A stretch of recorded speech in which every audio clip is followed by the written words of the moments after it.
Thank you. Hello and welcome everyone to the Lightning Roundtable. Joining me today are D++, Nifty, and Veronika. We're here today to talk about the current state of play in Lightning. I think we want to touch on privacy, on custody, and the difference between on-chain and off-chain transactions for your average Bitcoin user. Yeah? All right, let's just jump into it. Let's say I'm an on-chain maximalist. I've never used Lightning before today. What's the reason that I should be getting interested in Lightning as of 2023? Sell me on it. I feel like this happened with Binance this year, right? So Binance was like a forever on-chainer, no Lightning as an exchange. So this is like maybe from the exchange perspective or whatever, but I think you can maybe make an analogy to any general like Bitcoin transactor who does on-chain transactions. Why did Binance start using Lightning this year? Answer to that question is because they discovered that it was too expensive to keep making payouts and transactions on-chain, right? The transaction activity on-chain went up. It means that the cost of making transactions on-chain went up. And so in order to kind of basically keep operating and paying people over Bitcoin with Bitcoin that had Bitcoin balances, they needed to be able to do it more cheaply, and that was with Lightning. So is that primarily what I should be focused on, is a on-chain maximalist, small transactions, lower fees, paying less? I think one reason that I like Lightning is that it's less expensive in terms of paying on-chain fees. So it's like, I think there's a bunch of different reasons, but I tend to think in terms of like economics and such. And so for me, it's like, yeah, Lightning lets you pay lower fees for making transactions, no matter what some caveats there, but in general, when fee rate, it kind of makes your payments independent of the fee rate market on blocks, which is cool. Yeah, the other thing that I would say is that Lightning is also super convenient because it's lightning fast. And I'm actually just kind of curious to see for the folks in the audience, have any of you never used Lightning before? Show of hands. What? Never. Okay, so the two people who raised their hands, come find me after, because I would love to send you a Lightning payment. And with under 1 second, you will get finality. Yes, please. More hands go up across the... Number go up. Number of hands go up. I would love to send you a Lightning payment, because in under 1 second, you will get finality of settlement. How? How is that possible? How can you get finality of settlement with Bitcoin, where we all know Bitcoin blocks only come in every 10 minutes or so? How is that possible? Speed, price. I think, hello. Is this, yeah? I think with speed and price, this is the main things being said about why to use Lightning. I think as you already kicked it off when you introduced, I think there is also some privacy gains with using Lightning, but I think we need to be very, very careful here what we say. So what I noticed in the last couple of years is that when Lightning became a bit more popular, like around 3 years ago, and we're talking about privacy, people were just like, use Lightning, it's all private, then you're fine.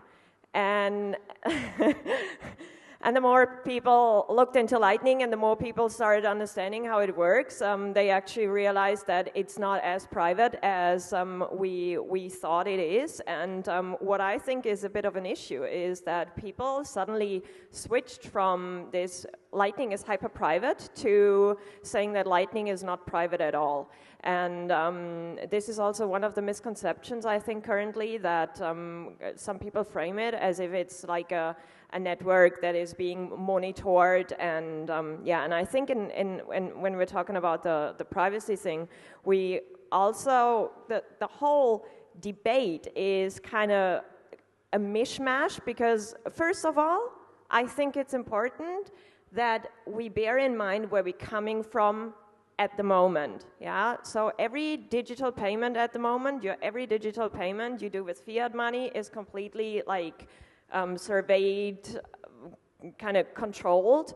And with Bitcoin, we already got an improvement on that. But I think we all know it's a transparent ledger, and every transaction is out there until forever, basically. So Lightning is an improvement on that, but it also doesn't solve everything. And the other thing, what I notice, is that people don't really think of who is the attack vector. Whom do I want to hide from? Because a lot of the debate online, I don't know if we should see Twitter as a, or is that people say like, they do a Lightning transaction and people say like, but the CIA, if with certain measures they can survey it. And I'm like, okay, wow, I mean, let's be honest, this is happening, and I think we need to be aware of whom we're protecting from, and there is two layers. There is on one hand the global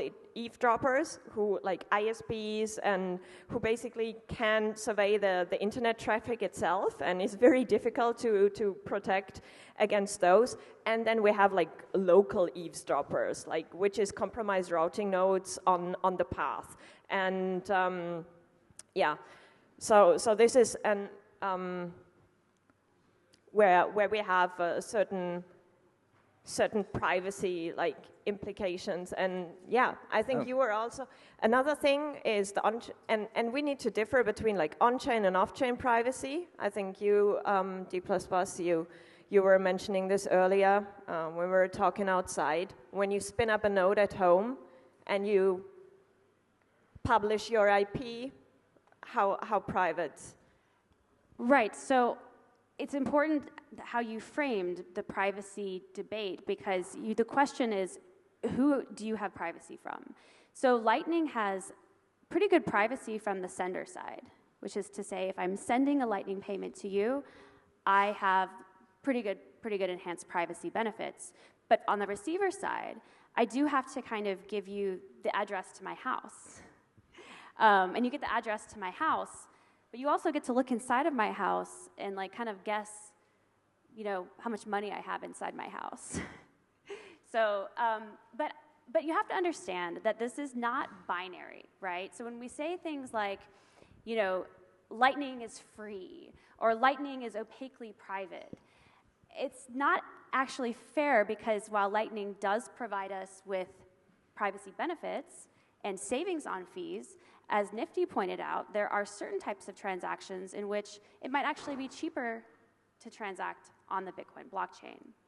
But please don't take away from this talk that Lightning isn't private, or Lightning isn't fast, or Lightning isn't inexpensive, because it is, and it works, and it's supporting Bitcoin circular economies around the globe who don't have access to banking services. Bitcoin would not be legal tender in El Salvador if it weren't for Lightning. Lightning is extraordinary. It's like the eighth wonder of the world. And I know that we're deep in, I know that we're, well, we're deep into a bear market, and we're bored, and some of us are a little frustrated. And so some people, the loud minority, will go to Twitter and start complaining about things like Lightning. What did Lightning do? Like, show me where Lightning hurt you. It's a protocol. It's just a protocol. And it's a protocol that's extraordinary, that works extraordinarily well. So while, of course, there can be improvements that we can continue to make on this open protocol, it's a protocol that works well today that we're all using. I mean, everyone here in the audience is using Lightning, with the exception of 2 people who are going to come find me after, right? All right, so I think we did a pretty good job there of digging into the privacy implications of on-chain versus Lightning transactions, and what you're giving away when you're making a Lightning transaction versus on-chain. I want to touch on something you said earlier where you say Lightning is easy. Lightning can be easy, certainly. I'm sure anyone here right now, if you'd like to, you can take out your smartphone, sign up for Voltage, and spin up a custodial solution right now. But there's that word, custodial. Let's talk about that. Is it easy to get the same sort of financial sovereignty that Bitcoin Layer 1 transactions have, where you just have to spin up your own node, connect your wallet to your node, and be assured that you don't have to worry about any other counterparties. You can verify the run of supply, you can hang on to your keys, you can control your own destiny. Within, let's say, for a power user, 15 minutes, download, excluding IBD. Let's forget about the block sync, initial block time. Is it the same sort of deal with setting up Lightning, or is there something more to that? When you first want to get bootstrapped up and running with Lightning, what are the trade-offs you have to make Lightning easy, let's say? What are the trade-offs that you're facing? Well, since everyone here is a user of Lightning, I'm just curious to see how many of you are Phoenix enjoyers. 2, 3. I'm going to say... I thought the entire audience was going to raise their Wow. hand, honestly. It was already 20%. Because the trade-offs that you describe, Phoenix fixes. It's a Lightning node that runs on your phone that requires no technical ability to manage. And if anyone would like to understand how Phoenix works, come find me after, and I will show you. But I have to jump in here. Phoenix is a great product still, if you kind of know what you are doing. So imagine the case, now the integrated splicing, and imagine the case you're a merchant for like low value products, $5 to $10 at a farmer's market or whatever. And so someone tells you, hey, there is this Lightning thing, you're in full custody of your funds. Person probably doesn't really understand what that means, but okay. Let's say we explain that you're you hold your funds yourself, and this Lightning thing is super fast and it's super cheap. And then they download Phoenix, and I don't want to bash on Phoenix, great product. The point I want to make in the end is I think we should be careful to onboard completely non-technical users onto wallets like Phoenix, especially if they're mainly receiving. Because they're opening a channel, they pay the initial setup fee, and then they receive their payment. They don't have any inbound liquidity anymore because this is what they received. Then they do another payment. They receive another payment of like $5, and they pay because they have to do a splice in because they don't have any inbound liquidity anymore. They have to do another splice in, and they pay. If on-chain fees are low, maybe 10 cents, 15 cents. If on-chain fees are a tiny, tiny little bit higher, let's say it's $1 or so, so you receive $5 to $10 and you pay $1 in fee. And then you do the next payment and you have the same issue again. And the psychology of human beings works in a way, I think, that if someone tells you something, hey, this is super cheap, super fast, and you don't have to be technical to use it, just go for it, just receive your payments, and then you use it, and you receive $5, and you pay 50 cents or such in fee, you're like, it's just not true what has been told to me. It is true in a way, it's just the usage pattern of this specific person is not making best usage of how Phoenix is set up. But I think, though, that this usage pattern is is very, very common, because no matter what we learn, let's take the simple example of a language. When we learn a language, in the very beginning, we're much more passive. We receive, we listen, and such. And once we understand things, we start to become more active and express ourselves. And the same, I think, goes for payments. First of all, there is not many merchants and such accepting payments, so it's us Bitcoiners kind of onboarding new merchants. So their initial stage is to receive. And therefore, I think it can be kind of problematic to onboard, to be like these keyboard warriors at home that are super technical, and they're like, either you use Bitcoin like non-custodial or you're not a real Bitcoiner. And it's like, this is very, very easily said from sitting at home and being technical, and also being able to afford to pay certain fees, if we talk about splice-in fees, for example, on Bitcoin. And yeah, so this doesn't mean, hey, just everyone download Wallet of Satoshi, and this is Lightning, and perfect, there we go. This is the no. Well, I think there's a but I think as you there's an said, easy it's not binary. It's a process. We need to be able to hold people's hands and even if someone starts in a custodial way, then we can, or as app developers, we can integrate like notifications on a whatever monthly basis to up their game, to move more towards non-custodial solutions and explain them in the way, maybe even gamify the whole thing. There is so many options. But okay. Let's dig into that. I want to redirect that. For the two people who aren't running Lightning now, who hopefully after your suggestion they're going to run out and install Phoenix, we'll get them on a self-sovereign solution. How can we make their lives easier there? What can we do now, today, so that they're not, we pitched them on this idea of you'll be making small payments with lower fees, and suddenly they find themselves in the channel balance management business when they didn't expect to be. What can we do for them now as a user? And what technology solutions might we have coming down the pipeline in the future that will help them out? Well, I think you make a great point, and there's a very easy fix for this. So all you have to do is first download Phoenix, and then go buy a ton of stuff with Lightning. I mean, just make like 2 huge payments, buy a couple tickets to conferences, and then all of a sudden you'll have a bunch of inbound liquidity. I'm making a joke, but no, Thank you. But it's a great way to solve this problem, is just buy stuff. Maybe that doesn't scale.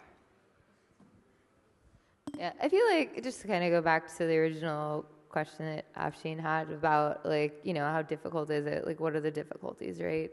I think there's, Bitcoin is interesting sort of from like a cypherpunk hacker perspective, and Lightning kind of built on that in terms of we're really trying to make decentralized computing happen. Like we're giving it another go. I feel like every few years, when email came out, there was this run your own email server, sort of wave, and then it was run your own web server, maybe around the .com boom 25 years ago, right? Everyone was like, oh, everyone can run their own server now and build their own website. And what ended up happening? Well, we all ended up getting MySpace pages and GeoCities, and then eventually we all ended up with Facebook pages, right? It's been interesting, though, to watch Bitcoin go through this same process, I would say, because I feel like it turns out that maybe not everyone is super motivated to do all the work necessary to send and receive email without the help of anyone else. But turns out that money is one of those use cases where people suddenly are way more motivated to keep it under their mattress, so to speak. I think that, you can tell people hey, you can be your own bank. You can collect money under your mattress now, and you can start collecting money under your mattress in your own Bitcoin node that you run in your house on your own infrastructure. It's been really interesting to see how that, as a let's call it value proposition for why you should be doing decentralized computing, et cetera, running your own infrastructure, it turns out money is one that people are really motivated to do. So based on that, it's okay, well, now we're telling people that they should also run their own payment rails infrastructure on top of the bank infrastructure. If you think of the node as the bank, and then it's okay, the Lightning node is now, payment rails. So now you can basically participate in the Visa, MasterCard, credit card network of Bitcoin. But in order to do that, you need to run your Lightning node. Lightning, I would say, is kind of I think running a Bitcoin node is a lot and maybe I'm wrong about this, I'm sure maybe there's some email runners that will correct me after the fact, but running a Bitcoin node, I think, is a lot like running kind of an email service. You just have to keep it up and online and able to send and receive network traffic. When you start getting into Lightning, though, I think kind of what we've been touching on in this conversation is that there becomes a second. It's not just, is your server online? Is it running? Is it connected? Can you send and receive messages? All of a sudden, in the payment rails situation, you run into an entirely different problem, which is this thing that we call liquidity. And if you're anything like I was a few years ago, maybe even it's kind of embarrassing how long it took me to understand liquidity as an idea or a concept. Because I feel like people say that a lot, and you're like, what is that? Like, I don't even understand. Like, what is this thing? Basically, it means, has someone put up money so that you can like receive a payment, right? When you receive a payment, you need someone else to be giving you that money, right? And Lightning works as a network of people that have basically put money in different places, sort of in anticipation of someone needing to receive that money, right? So Lightning has this whole, I would say, almost like second order complicated problem, which is a global, long-running human problem of how do we have enough money in the right place for other people to get paid. So yeah, when we like, okay, people are going to run their own Lightning nodes, people are going to be self-sovereign, they're going to have Lightning nodes on their phone, all of a sudden you start running into these very complicated, not easy to answer questions of like, how do we get the Bitcoin that exists into the right places such that when a payment needs to be made, it's there and it's ready and available. What can we do in terms of making the protocol such that it's faster to take liquidity that exists, Bitcoin that exists, and put it into places where it's able to be used at the moment that someone wants to need it? And you run into a lot of kind of like realities and problems of how much block space is there, how much block space is it going to take to move that liquidity, so to speak. And the place that I kind of end up at with Lightning, and maybe this is a little controversial, is Lightning is batching technology, right? Lightning works best when you have like an existing relationship between two parties where there's a strong or large volume of payment of traffic that needs to happen between those two parties, right? So when you end up with something like, I think what Veronika was talking about earlier, about how when you have a Phoenix wallet and someone's trying to send you payments, and they send you one payment and then they send you another payment, and you keep having to pay a kind of big fee every time you receive it. The reason that fee is there is because there wasn't something that like could see the future that you were going to receive, let's say 100 euros worth of payments this week. And if there was some way that you would know that you're going to receive 100 euros worth of payments this week, whenever you receive that first, let's say 10 euros at a time, right, for example, whenever you receive that first 10 euro payment, if somehow it knew that you were over time were going to eventually need 100 euros worth of money to receive, right, you could maybe allocate the Bitcoin in such a way that you could batch that together and then it would be cheaper over time. But some of the real problems that we run into with Lightning is we don't know where payments are going. We don't know where the traffic's going to be. And that makes it expensive to move the liquidity around at the time that we find that out, right? So for predictable places where payment traffic is like easy to kind of like predict or make assumptions about, those Lightning routes are going to be cheaper, would be my guess. I don't know. And those are the kind of those are the sort of places where allocating your Bitcoin to will probably be like the best in terms of a routing node, et cetera. And then there's going to be these places where there's unpredictability in the payment patterns that make it difficult and expensive to allocate enough Bitcoin capital, so to speak, to those places. And those are where places are going to be extremely and maybe prohibitively expensive in terms of using Lightning. So I think from my perspective, we want this to be a decentralized, self-sovereign network. We want Lightning to be available to as many people as possible. So I think it's still kind of an open question if running nodes at the level of Phoenix or through the Greenlight project, where we've got like millions of people that are being their own Lightning nodes, et cetera, are we going to be able to make the liquidity that those accounts need batched enough and maybe predictable enough, I hate to use that word around something where you're trying to make it private, et cetera, but predictable enough in terms of like traffic such that we are able to do this in, I would say, a cost and like block space effective manner. I don't know. That was a long. There was a long, okay. What would you think is needed to do that? Because I think the goal in the end is to abstract all this complexity away from the user. And as said, at the moment, I'm not perfectly sure, even though a completely non-technical user can go non-custodial Lightning. I'm not perfectly sure if we are technically there yet to to recommend this to users. And this is also, I think, why we see a lot of usage of Wallet as Satoshi and so on and so on. And what do you think are the main parts that need to be solved to have users to abstract more of this complexity away? Because if there was a non-technical user now listening to you, they'd be like, wow, this Lightning thing is like, wow, okay, yeah? I think you end up with things like LSPs. I think you end up with things like Wallet of Satoshi that are centralized. The reason that centralized wallets on Lightning are so like easy to use and less complicated, less technical, I guess is what we say, is because they are able to do the batching of liquidity, right? All of a sudden, their Lightning channels represent hundreds of thousands of users, right? And they can keep all these, like, they're able to make Lightning channels, right, between other entities on the network. And then those channels, the payments that go through them, represent the thousands of accounts that are kind of sharing that Lightning infrastructure.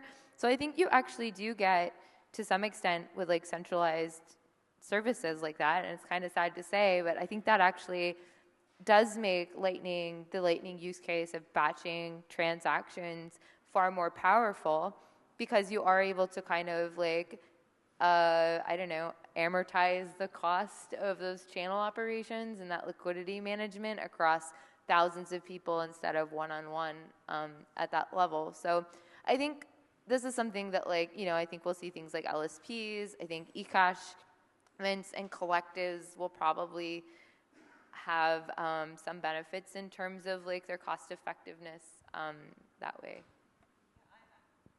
Hello, hello.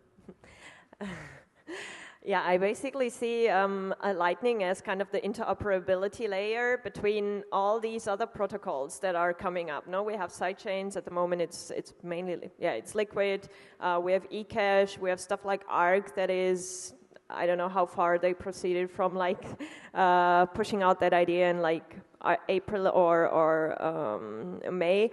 But yeah, Lightning is, I think in the end, will be the interoperability layer between all these different protocols that are living on top of Bitcoin. And depending on what the user needs, meaning like, do I want to be more private? Do I want to have super fast and cheap transactions?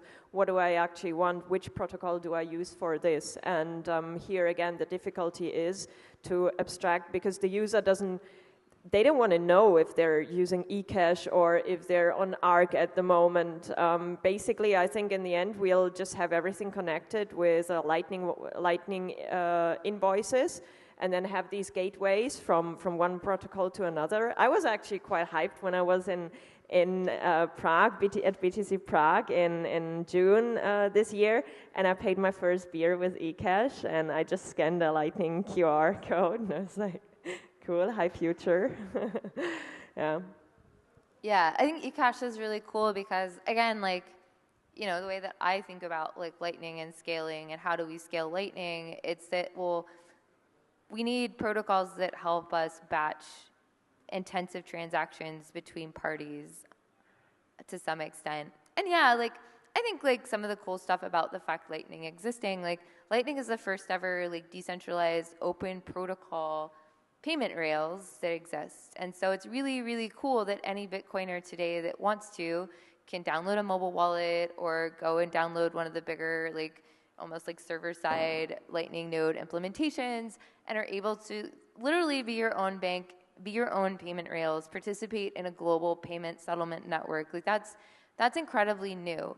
I mean, part of like getting into Lightning, I started studying like how traditional payment rail systems work, like Visa and MasterCard Discover.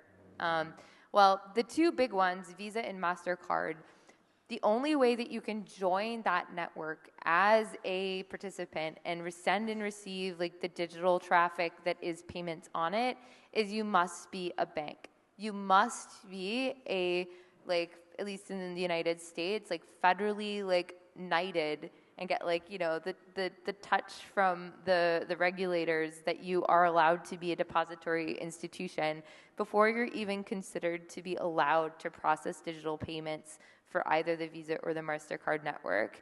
There's like one fun, like, I think, edge case of one company that one time got added to the Visa network. That was JCPenney back in, I want to say, the 80s. But other than that, it's been banks. You have to be a bank. So Lightning is like really cool and new that now you as an individual can go out, you can buy Bitcoin, you can download software, you can put it onto your own hardware, and you can join this international payment rails, which is cool. Is that going to be maybe too cost prohibitive for everyone in the long tail? Maybe. But it's cool that it's something that we as Bitcoiners can do today, and how we scale that to like millions of people, et cetera, and keep Bitcoin accessible, I think is still an open question of how that develops.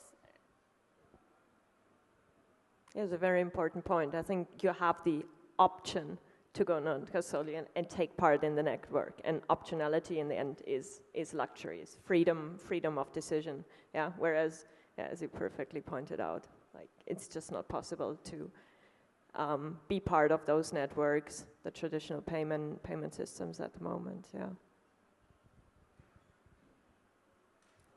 So A, that was incredibly informative. Thank you both for that exchange. Second, I'm going to apologize to you all because I'm about to abuse the moderator's position, but we've got Nifty talking about liquidity here. So can you explain liquidity ads to me? Yeah. Explain liquidity ads to me like I have my life savings in Dogecoin. Okay, yeah. So what Afshin is talking about is a protocol proposal, and actually something we implemented on Core Lightning and got shipped a few years ago. So this is something that exists. Currently only exists if you're running Core Lightning, which is the Lightning implementation I spent a lot of time working on. The general idea is that when you are a Lightning node and running a Lightning node, at some point you're going to want to receive someone a payment. Someone is going to want to pay you, right? So in order to do that, the way that Lightning works is you need someone else in the Bitcoin Lightning network with a node to have taken Bitcoin that they currently own and kind of dedicate it and put it into, we call them Lightning channels, but basically set it aside for your use to some extent. So like funded a Lightning channel, taken Bitcoin as a third party that's not you and not related to the person who wants to pay you, taking that money and kind of set it aside. And Bitcoin's a scarce resource, right? So you need to convince someone to take their scarce Bitcoin in their Lightning node and put it into an account almost with your name on it, right? Such that you are able to receive a payment from them. This is kind of a big favor to ask of anyone, right? We call this, like the technical term for this money that this other person has set aside from you, we call that inbound liquidity. So we need convincing someone else to take Bitcoin and sort of set it aside so that you can use it to receive a payment.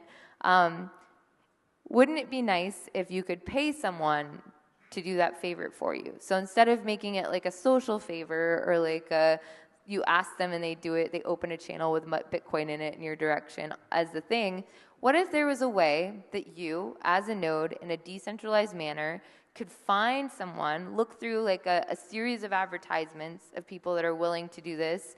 So what if we were able to make, I guess, a directory of people that are willing to take Bitcoin and put it in a special account and reserve it for someone's use such that they can receive payments. But in order to make them do this, they were able to tell you, hey, I want to get paid for that. And here's how much I want you to pay me to set aside, let's say, half a Bitcoin in an account with your name on it so you can receive a payment, right? So this is a general idea behind liquidity ads. And what's cool about it is it's a decentralized marketplace. So the general idea is that anyone who's running a Lightning node is able to put up basically a billboard ad, which is available to every other Lightning node on the network already for free. It uses some existing protocol gossip that we use for routing stuff. So it's part of the routing gossip that we use already in the network. It's only 12 bytes, so it's like very, very minimal. It's less than adding like a couple emojis to your like Lightning node alias, if you know what that is. Maybe most people aren't familiar with that. That's fine. So it's a very minimal amount of data, but it basically creates a billboard system where if you're running a node, you can advertise that you're willing to take Bitcoin that you own and extend it into an account. Then you end up with questions of, well, how long is it guaranteed that that account is going to be open? How do I know that they have Bitcoin? There's a lot of other things kind of around it, but that's like the basic idea behind liquidity ads. So we call them liquidity ads because they're advertisements for liquidity that your node is able to put up. What's really cool is it's super decentralized. Anyone who's running a Lightning node can see them. They'll get the information. You don't have to talk to a central exchange. The person who's running it sets their own price and tells you how much they want to get paid for the Bitcoin that they have available. And then any one party that wants to basically needs the capacity to receive more payments. So if you're running a shop or if you're selling tickets online, or I don't know, maybe you're like Amazon and need a bunch of people to be sending you payments. Ideally, the general idea is that then there would be this decentralized list of like classified ads. Basically, you could go through and tell people that you wanted them to open a channel with money in it. You pay them for that up front. All right. Thank you, and apologies, everyone. I just need someone to explain that to me in like the simplest language possible. I think we're running up on time constraints, so I want to ask each of you real quickly, what do you want the audience to take away from this talk? Give me your 30-second lightning soundbite. Shoot for the 2 users who haven't installed Lightning yet. Let's try to get them on board, but what should be my takeaway as an on-chain maximalist who's never tried Lightning before? Why am I using Lightning? Well, I'd say my takeaway is I've already kind of explained what I love about Lightning, but what I haven't said is how excited I am about the Niftynei wallet. Curious if any of you in the audience have tried it. Anybody tried Niftynei wallet yet? Show of hands. One person? Are you serious? Woohoo! Okay. So Niftynei is a wallet that runs completely in your browser, but it's also a node. It's a node in your browser, meaning you don't have to go through the App Store. And it has some really cool enhanced privacy benefits as well, because although you are running a node on your phone, you don't have to do what I described earlier, which is give away your home address. Actually, when you receive through Niftynei, the sender only sees their LSP, which is really cool. And I'm excited to kind of see how far we can push this idea of wrapping invoices in this way. Our friend Super Testnet also had the idea to create a Zap Locker, which is a way of also wrapping invoices with the same pre-image such that you can receive Bitcoin offline on the Lightning Network. So that's the kind of stuff that I'm excited to see more of. But I'm also kind of excited to see how this conversation evolves with regard to Lightning just becoming a settlement layer. And if that's sort of the future of Lightning, is it is a settlement layer, and anyone who has access to use it would maybe be akin to the folks who settle on-chain today, on the main chain. I'm kind of excited when we look at the 3 functions of money, which is a store of value, a medium of exchange, and a unit of account. And I would say on-chain Bitcoin is first and foremost a store of value. It can be used as a medium of exchange, but with like stronger usage of the network, fees go up and such, we cannot scale, so I wouldn't really call it a medium of exchange on the base layer. And I'm super excited to watch what is being developed in Lightning, be it from the LSP side where they start speccing out things, and also,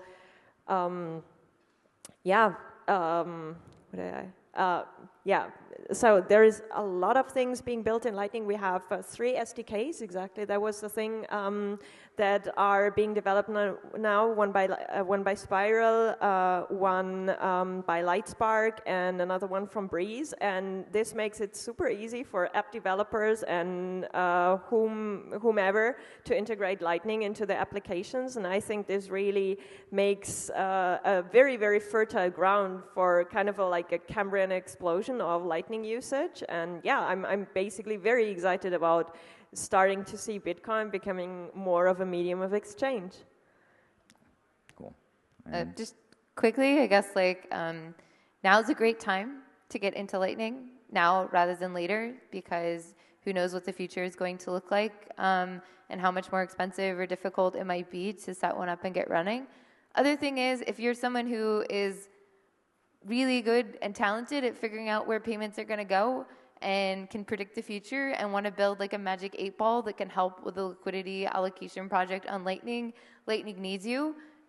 No one's really working on this project, at least not publicly, and it would be an amazing contribution to helping the Lightning network, I think, scale for the next decade. Got it. All right. I want to thank you all for joining us, and thanks to the audience as well. You've been great.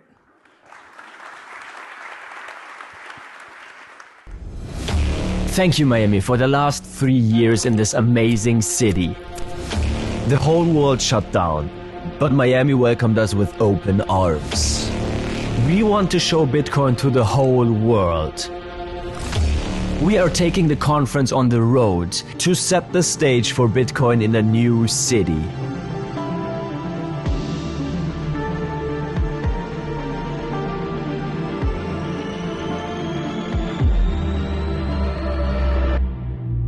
Nashville.